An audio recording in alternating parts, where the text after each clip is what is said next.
Hello, I'm Kendra Cunov, and I'm here with John Wineland.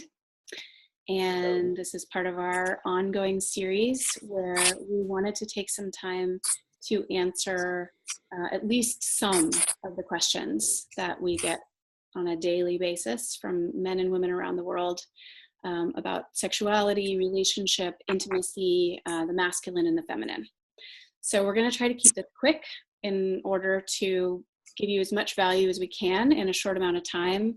But that does also mean that we have to stay a little bit on the surface, and we can't go nearly as deep as we would if we were, teaching you at an intensive or working with you in a long-term program. So hopefully this will be valuable.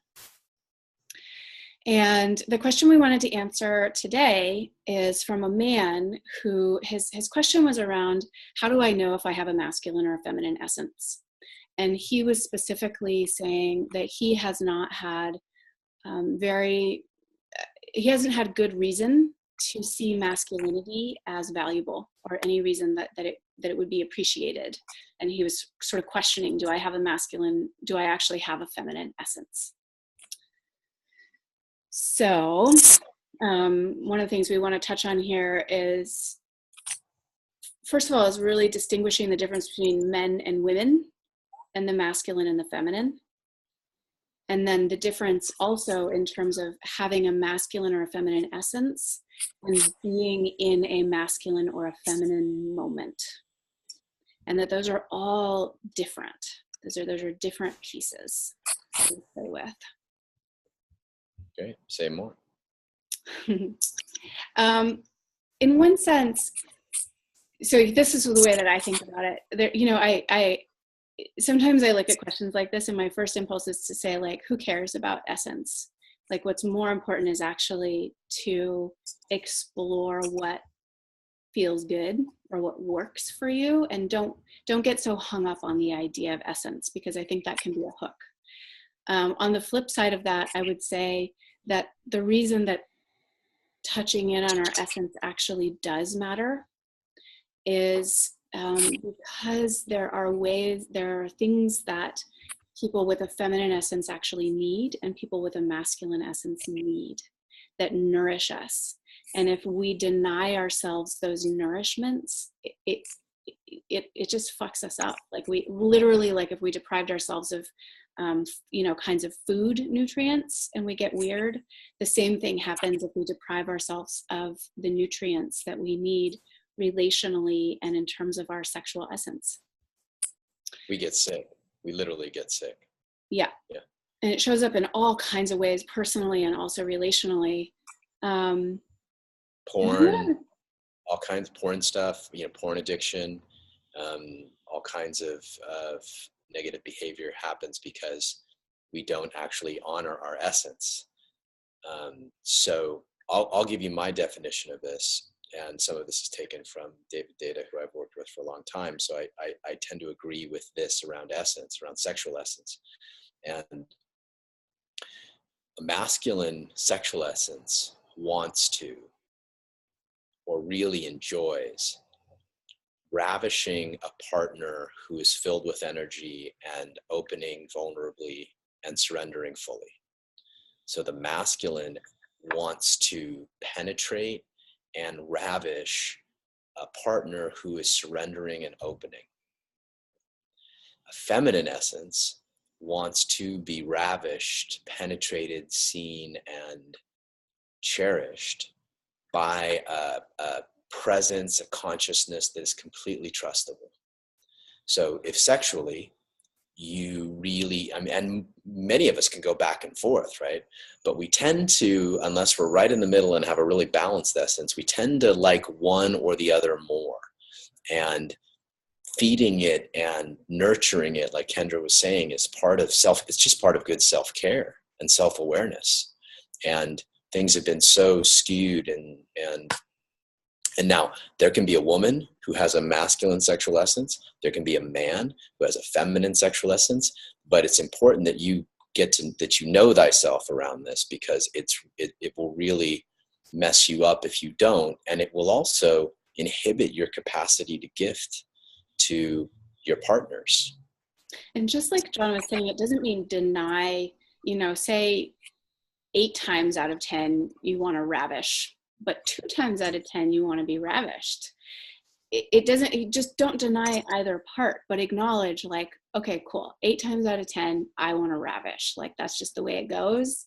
And so I lean more that way. That part of me needs to be nourished to that percentage. The other part also needs to be nourished, but it needs to be nourished to the 2%, not the 80%. And that's where it starts to matter. Yeah. Now the difference between that and honoring those essences is that oftentimes these essences get covered up by our wounds. And so a good part of the work that we do in workshops and in the Relationship Salon, which is a 6-month arc where we get to go really deep, is that we get to kind of uncover those wounds and find out what's true. And 80 to 90% of women that I work with, I don't know what you say, Kendra, but something about 80 to 90% underneath any sort of masculine capacity or masculine habit, or have a feminine sexual essence and want to be led well, want to be ravished, want to be fully seen, want to be, known and seen as love and light. And 90% of the men want to lead, want to ravish, want to be trusted, want to penetrate, want to feel a feminine partner's full surrender. And when that's happening in a moment of really beautiful polarity, it's fucking magic. It's life-changing stuff. And to get to the essences of both of us and hit that sweet note, man, it's beautiful music, and it's worth exploring whatever your essence turns out to be. And then there's this piece about that is valuable, again, even if you let go a little bit, the more focused we can get on like, well, what is my essence? I thought for a long time I was really like hung up about it. I was like, maybe I have a masculine essence, and it just was a hang up, and it wasn't serving me to have that hang up. But our capacity to be able to meet any moment, and to be able to meet our work and our lovers and our life, and actually meet what the moment needs, that is developed by actually being able to go to either extreme and expanding that range into our capacity in the feminine and into our capacity in the masculine. And that speaks more to this piece about a masculine moment or a feminine moment. And the piece I want to say first about that, because I think sometimes there is this like, well, I just want to do both all the time, or I want to be able to be both equally all the time. And we talk about polarity, and even polarity has some charge, I think. But for instance, the reason, I don't know, John's a baseball fan. I'm not a huge baseball fan, but baseball, like the reason baseball works is because everybody knows what their role is. And if the pitcher and the catcher were both trying to do both, it would be a very weird game, and it wouldn't be nearly as fun. But because they actually say like, okay, for this amount of time, I'm going to pitch and you're going to catch. And maybe they can actually change the next game.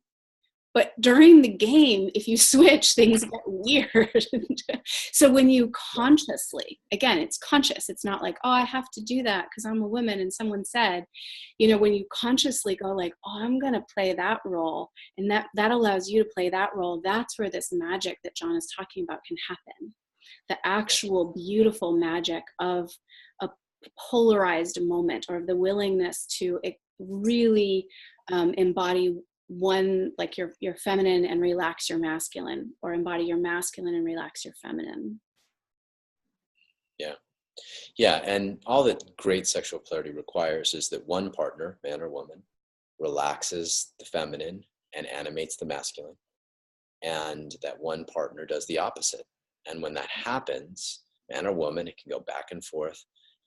That's when great sexual polarity can take place. And this idea about a moment means that we get so skilled at moving back and forth between our own feminine and our own masculine that we know what a moment calls for. Like a moment might call for my vulnerable heart.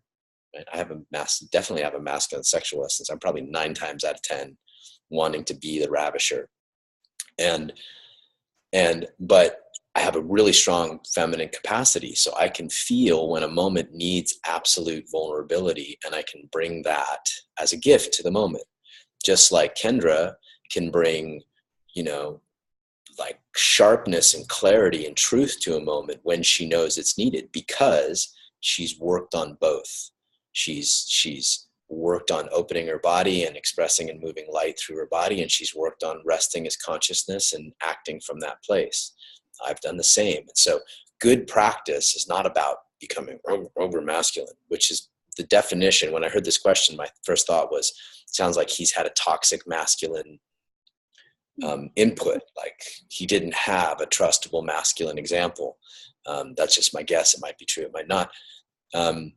But it's really important that we practice all of it so that we can respond artfully and generously and beautifully to the moment.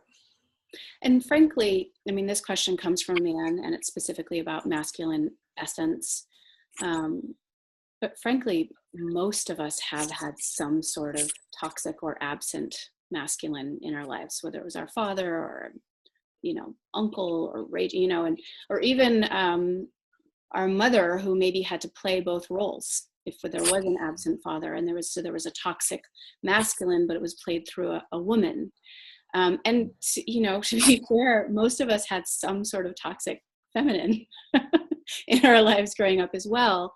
And it's the reason that we've either dismissed those parts of ourselves and said, like, I will never be like that. I will never be helpless like that. I will never give up control in that way, or I will never dominate like that. I will never be violent like that.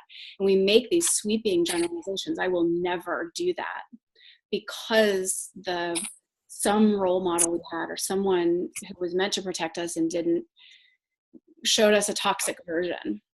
And so it's up to us, really, again, with consciousness and with love, to say, like, oh, there's not only non-toxic versions, but there's beautiful and healthy and nourishing versions. And our unwillingness, really, any man, any woman, any essence, your unwillingness to expand in both ranges is something that you deprive the people in your life of. If you can't bring that, then they have to animate that. They can't receive it from you. So any place that we're unwilling to animate is something that we deprive the people in our life. And it's, you know, it's always going to be our children and our intimate partners that are the most harmed. True. Really so well said. Not to go super heavy-handed about it, but we will. That's the way that we will harm them. Yeah. Come to a workshop, practice both. We do, this is why we do workshops and programs, because it's, as you can imagine, this subject can go very deep, and the way that this stuff is installed in our nervous system and in our musculature and our body mind is very deep, and it takes real conscious practice to open and get feedback from people. Otherwise we really go south. There's a whole retraining that needs to happen, and that's why we do 6-month programs. That's why we do weekend workshops, because it really does help literally rewire our nervous system to be able to bring these things, whereas before our nervous system just didn't know how. So there you go. So if going deeper into any of these calls to you, definitely reach out to us and we'll point you in the right direction. Hope this has been helpful, and we'll keep doing this series on a semi-regular basis. So you can always send in your questions and we'll see where we can go. Thanks so much. Okay. All right. Good night.